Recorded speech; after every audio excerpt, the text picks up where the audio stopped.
요즘 사람들은 미디어에 노출되어 있습니다.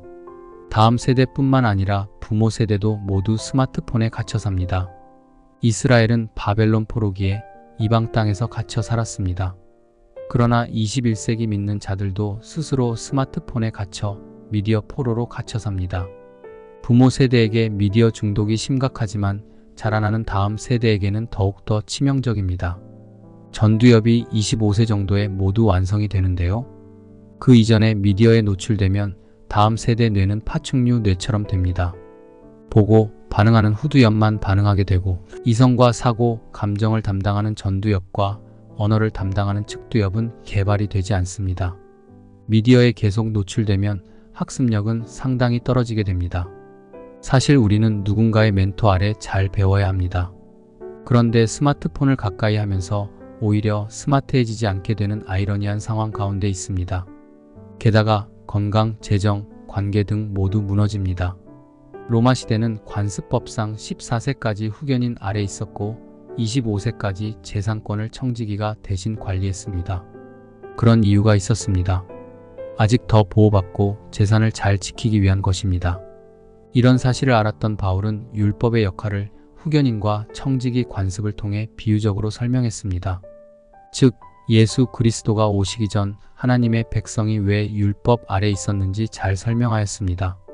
주인이 어릴 때는 종과 다름이 없어 후견인과 청지기 아래 있는 것처럼 그리스도가 오시기 전에 하나님의 자녀들은 세상의 초등학문과 같은 율법 아래서 종노릇하였다고 하였습니다.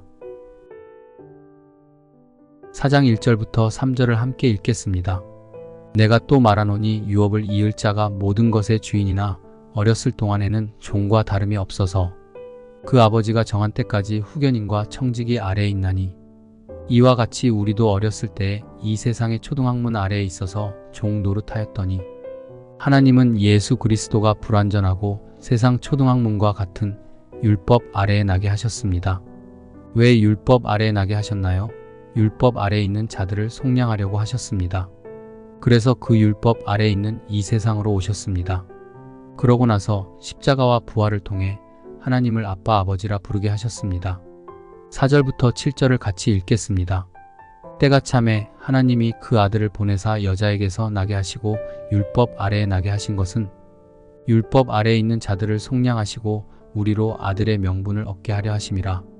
너희가 아들이므로 하나님이 그 아들의 영을 우리 마음 가운데 보내사 아빠 아버지라 부르게 하셨느니라. 그러므로 내가 이후로는 종이 아니요 아들이니 아들이면 하나님으로 말미암아 유업을 받을 자니라. 우리는 다시 율법 아래로 들어가면 안 됩니다. 다시 초등학문 수준 미디어 바벨론에 빠져 살아서는 안 됩니다. 하나님은 그리스도의 구속을 통해 믿는 자를 종이 아니라 중독, 우울, 상처의 종이 아니라 거룩한 하나님의 나라를 유업으로 받을 자녀로 삼아주셨습니다. 5절의 아들의 명분이라는 헬라어로 휘오데시안, 즉 양자됨은 신약 성경에서 바울만 사용하는 단어입니다. 이 뜻은 하나님의 자녀 되는 것이 하나님의 역사를 통해 이루어지는 것임을 나타내고 있습니다. 이런 하나님의 은혜로 양자가 되었지만 바울이 갈라디아 교회를 염려한 부분이 있었습니다. 바로 그리스도의 구속을 받은 성도들이 천박한 초등학문과 같은 율법 아래로 들어가 다시 종노릇하려는 움직임이었습니다. 율법을 지키고 신봉한 자들은 날과 달 그리고 절기와 해를 삼가 지키고 인간의 고행과 금욕을 통해 고통스럽게 행위로 구원을 얻으려고 하였습니다. 8절부터 11절 말씀입니다. 그러나 너희가 그때에는 하나님을 알지 못하여 본질상 하나님이 아닌 자들에게 종 노릇하였더니 이제는 너희가 하나님을 알 뿐 아니라 더욱이 하나님이 아신 바 되었거늘 어찌하여 다시 약하고 천박한 초등학문으로 돌아가서 다시 그들에게 종 노릇하려 하느냐. 너희가 날과 달과 절기와 해를 삼가 지키니 내가 너희를 위하여 수고한 것이 헛될까 두려워하노라. 바울은 그리스도를 믿는 믿음으로 구속을 받는 것을 이미 아는 자들이 다시 예전 율법의 준수를 통한 헛된 수고에 빠져 사는 것을 안타까워하였습니다. 바울이 율법 자체를 지키는 것에 분노한 것이 아니었습니다. 날과 달 그리고 절기와 해를 지키면서 구원을 이루려고 한 것이 문제였습니다.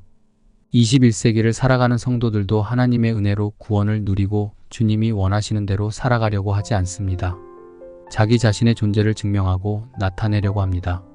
세상적 율법, 같이 삶을 살아가려고 하는 경향성이 있습니다.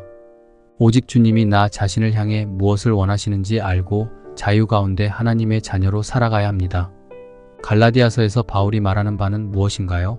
바울은 율법을 통해 인간이 자신의 힘으로 죄에서 벗어나거나 하나님의 은혜를 얻을 수 없음을 밝혀줍니다. 즉, 갈라디아서는 율법을 따르는 것만으로는 사람이 온전히 정당화되지 못하며 오직 믿음을 통해 그 은혜를 받고 누릴 수 있음을 강조합니다. 고로 갈라디아서는 율법을 통한 정당화가 아니라 믿음을 통한 정당화가 중요하다는 것을 말합니다. 우리는 어떤 율법적 요구를 따르는 것이 아니라 믿음을 통해 예수 그리스도를 향해 나아가야 하며 예수님을 통해 우리는 죄에서 벗어나 하나님의 자녀가 될 수 있습니다. 주님, 제가 주님의 자녀로 세상의 초등학문, 율법, 미디어 바벨론을 넘어 주님이 이루신 구원에 감격하며 주님께 반응하며 살아가게 하옵소서. 오늘 말씀 중 받은 도전 혹 은혜는 무엇인가요? 같이 눈을 감고 잠시 기도하겠습니다.